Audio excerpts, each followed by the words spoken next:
Katanya boleh bermajlis kepada siapa saja selama yang disampaikan Quran dan hadis. Rasulullah bersabda mensifati kaum Khawarij. Kata Rasulullah SAW apa Pak? Tentang orang Khawarij, yaqra'unal Qur'an. Mereka membaca Al-Quran dan bahkan menghafal Al-Quran. Yaquluna min qawli khairil bariyah. Mereka juga membawakan sabda-sabda Rasulullah SAW. Yamruquna minad din, tapi mereka melesat dari agama. Kama yamruqus sahmu minar ramiyah, seperti melesatnya panah dari buruannya. Ternyata Rasulullah mensifati orang Khawarij itu bawa Quran, bawa hadis. Tapi subhanallah orang Khawarij Rasulullah sebutkan apa? Melesat dari agama. Yang salah ini Quran atau hadisnya atau apanya yang salah, Pak? Pasti yang salah pemahamannya. Makanya kalau ada orang berkata yang penting ustadz itu bawa Quran dan hadis, belum cukup.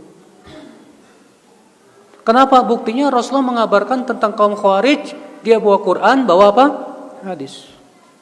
Dan ternyata hasilnya malah melesat dari agama. Aneh. Makanya Rasulullah SAW mengingatkan dalam hadis yang lain tentang pentingnya mengikuti pemahaman siapa? Pemahaman para sahabat, para tabi'in, para tabi'ut tabi'in. Al-Quran juga mengingatkan itu. Dalam surat At-Taubah 100, was-sabiqunal awwaluna minal muhajirin wal ansar walladzina taba'uuhum bi ihsan radhiyallahu anhum wa radu'an.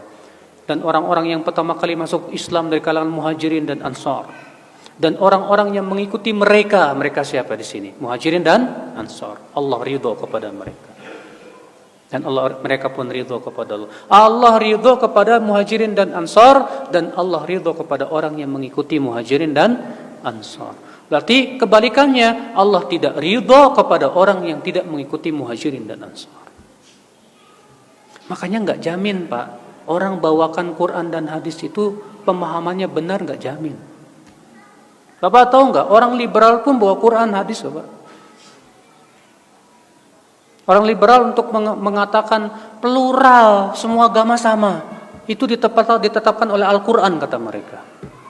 Mereka berdalil dengan surat Al-Baqarah 62. Innal ladzina amanu wal ladzina hadu wan nasara wasabiin man amana billah wal yawmil akhir wa amilas shalihan falahum ajrum 'inda rabbihim wala khaufun 'alaihim wala hum yahzanun.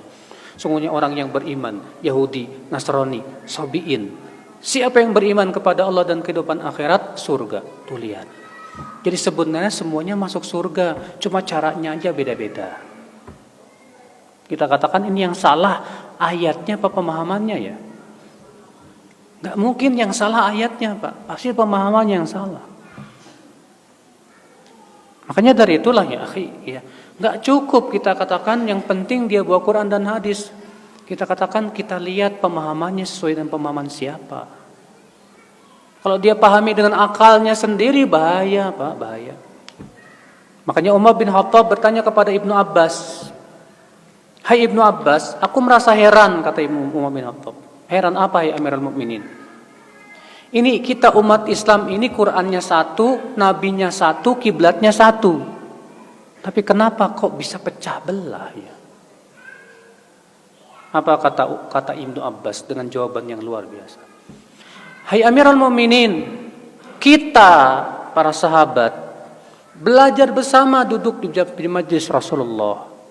Kita melihat bagaimana Rasulullah mempraktekkan Quran, bagaimana Rasulullah menafsirkan Quran, dan kita memahami langsung dari Rasulullah SAW.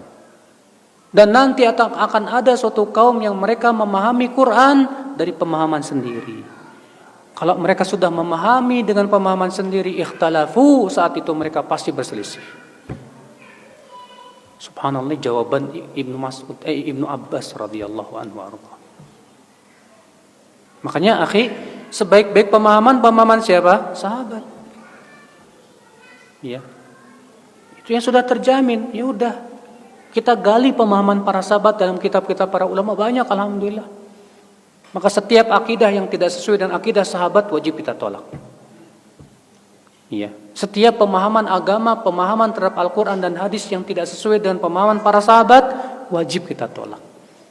Karena itu pasti salah. Ya. Ikhwatul Islam azani Allah wa iyyakum. Ya, saya pernah Pak waktu Jumatan di Jakarta itu ada seorang khatib membawakan ayat dan menafsirkan ayat. Innamat taubatu 'ala Allah lilladzina ya'maluna su'a bijahalah. Sesungguhnya taubat di sisi Allah hanyalah untuk orang yang melakukan maksiat karena kebodohan. Apa kata dia? Berarti orang yang melakukan maksiat dalam keadaan dia tidak bodoh, tidak ada taubat buat dia. Berarti kalau kamu berbuat maksiat dalam keadaan kamu tahu itu maksiat, taubatmu tidak diterima sama Allah.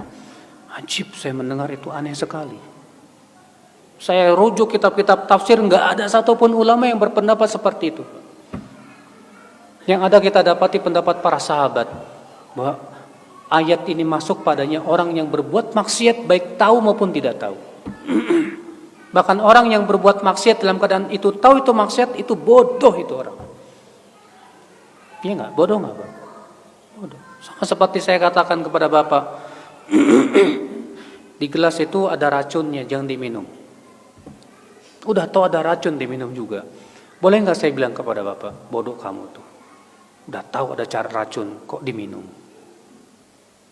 Maka kita katakan kepada orang berbuat maksiat, bodoh kamu itu. Sudah tahu maksiat menjerumuskan ke neraka, kok dilakukan juga? Bodoh tidak Pak? Bodoh. Nah itulah yang akal Islam. Jadinya ngaco. Kalau memahami dengan pemahaman sendiri ngaco jadinya. Ada lagi orang bawain hadis, man mata walaysa fi unuqi bai'ah mata mitatan jahiliyah. Siapa yang meninggal dalam keadaan tidak berbaiat, matinya bangkai jahiliyah. Akhirnya apa coba? Dia bikin kelompok, bikin imam, kemudian mengatakan apa? Siapa yang enggak mau baiat sama imam saya, matinya bangkai jahiliyah. Dan di Indonesia banyak kayak gini Pak. Ada kelompok ini puluhan. Dan masing-masing dalilnya itu lagi. Yang jadi masalah pemahamannya yang benar apa yang kayak gimana ini. Setelah kita lihat rujuk bagaimana praktek para sahabat, para tabi'in dan para ulama, tidak seperti itu. Di sebagian Al-Muhanna meriwayatkan bahwa beliau bertanya kepada Imam Ahmad bin Hanbal tentang hadis tersebut. Man mata walaysa alaihi imam. Siapa yang meninggal dalam keadaan tidak punya imam, tidak berbaiat kepada imam, matinya bangkai jahiliyah. Maksudnya apa Imam Ahmad? Apa kata Imam Ahmad? Atadri mal imam. Tahu enggak siapa yang imam yang dimaksud dalam hadis tersebut? Hu an yaqula kullu muslim hadza imam. Itu yang diakui oleh setiap muslim itu imam. Bukan hanya satu kelompok tertentu. Ini pemahamannya Pak, yang harus kita luruskan. Makanya sekali lagi ya, nggak cukup hanya sebatas membawakan Quran dan hadis. Sampai kita lihat pemahamannya sesuai nggak dengan pemahaman salafus saleh. Iya.